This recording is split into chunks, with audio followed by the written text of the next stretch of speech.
দেখতে পারি ভিডিওটির মধ্যে কি আছে। তাছাড়া একটি ভিডিওর মূল আকর্ষণ হচ্ছে থাম্বনেল। থাম্বনেল অডিয়েন্সকে ক্লিক করতে বাধ্য করে এবং ভিডিওটি রিচ করতে এবং ভাইরাল করতে সহযোগিতা করে।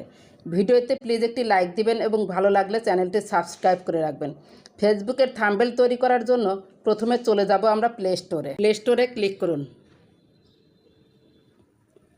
সার্চ বারে লিখুন পিক্সেল ল্যাব। আমার ইনস্টল করাই আছে, আপনারা ইনস্টল করে নেবেন। আমি ওপেনে ক্লিক করলাম। এখানে দেখতে পাচ্ছেন নিউ টেক্সট লেখাটা আমি ডিলিট করব, সেজন্য উপরে ডিলিট বাটন আছে, ডিলিট বাটনে ক্লিক করুন। তারপরে নিচে এখানে ওকেতে ক্লিক করুন, লেখাটা চলে যাবে। এরপর ইমেজ সাইজ সিলেক্ট করে নিতে হবে। যেহেতু ফেসবুকের জন্য নেব 1:1 সিলেক্ট করে নেব, এর জন্য উপরে 3 ডটে ক্লিক করেছি। তারপর ইমেজ সাইজ দেখতে পাচ্ছেন, ক্লিক করুন। এরপর আমি যে ওয়াইড এবং হাইটটা লিখে নিব 1:1।